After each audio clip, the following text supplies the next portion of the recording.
In the Factor follow-up segment tonight, will Britain's vote to leave the EU help Donald Trump here in the U.S.? Trump has been a vocal supporter of Britain's exit from the European Union, and Trump reacted to the vote results while in Scotland today. People want to take their country back. They want to have independence in a sense, and you see it with Europe, all over Europe. You're going to have more than just, in my opinion, more than just what happened last night. You're going to have, I think, many other cases where they want to take their borders back. They want to take their monetary back. They want to take a lot of things back. They want to be able to have a country again. So I think you're going to have this happen more and more. I really believe that, and I think it's happening in the United States. It's happening by the fact that I've done so well in the polls. You look at the recent polling and you look at the swing states and you see how I'm doing, and I haven't even started my campaign yet, essentially.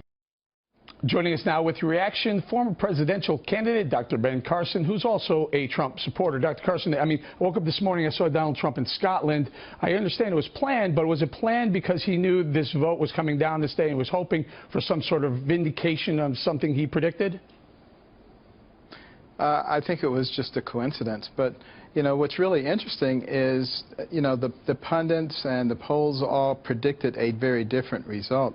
And I don't think they understood the level of frustration of the British populace, the hourly workers, who are seeing their jobs lost to people coming in who don't necessarily share their same values and culture. And I think it does have implications for the United States. I think many, particularly the punditry, think that they actually know what's going on, and they think they actually know the mind of the American people, and I don't think they do. And what do you think this is? Do you think what is going on in Europe is some sort of Trump populism or nationalism spreading to Europe? Well, I don't know that Donald Trump is responsible for it, but he certainly represents, you know, the people, once again, exerting themselves.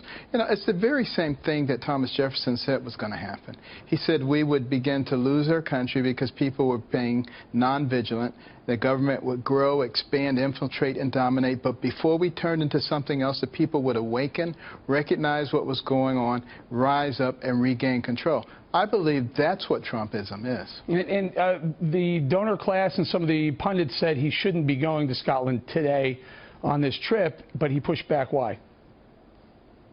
Well, he should push back because anything the pundits say is pretty much wrong. I wish somebody would do a special looking at what the pundits have said over the last couple of years, and then you'd see there's probably not very good use for them. All right, Dr. Carson, we say thank you very much. Thanks for joining us. Now let's bring in Katrina Pearson, the national spokesperson for the Trump campaign, and she joins us from Dallas. All right, so we did a little bigger picture with Dr. Carson, macro.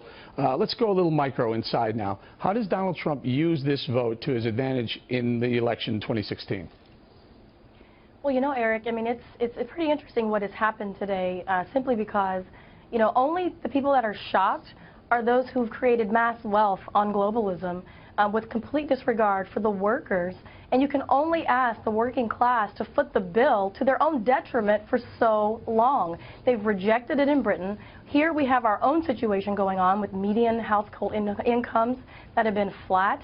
We have immigration out of control. You have Hillary Clinton and Barack Obama wanting to bring in more refugees, people who cannot take care of themselves.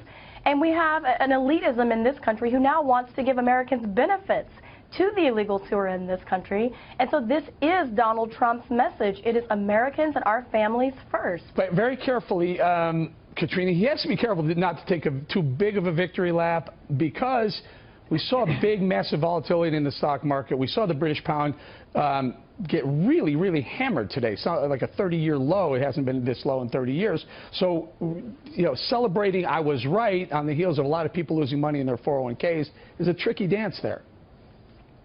Well, and he didn't take a victory lap. He just noted that he sided with the people of the UK. And, you know, there was a lot of criticism because he didn't give some massive speech based upon the Brexit.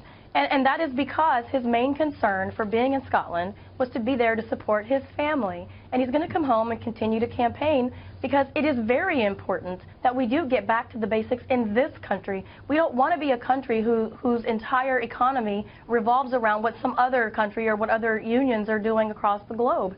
And Mr. Trump is definitely going to continue to move forward with that same message Because at the end of the day, the United States is still a sovereign nation, even though you have the elites that have been trying to give away that sovereignty for so long, which is exactly what Hillary Clinton wants to do with her support of the Trans-Pacific Partnership, which will be the end of economic sovereignty in the United States, Go a which little is further exactly with this, why we Katrina. have Go a to little get... further with this. What is it about Hillary Clinton that mirrors what was going on in the European Union? Well, I mean, and she even supported staying a part of the European Union, where they have dissolved borders. There is no communication between the countries in terrorism. We saw what happened in Brussels.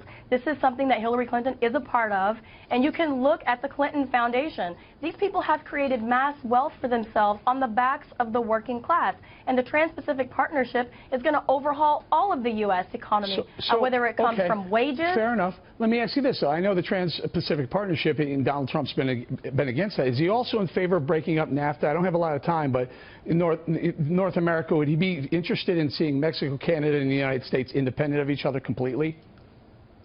Absolutely. Mr. Trump wants to take each trade deal and renegotiate all of them, particularly those that have been harmful to the country, like NAFTA, losing 3 million jobs and moving forward, and even Obamacare, something as simple as one piece of legislation that is just affecting our country that has killed 3 million jobs.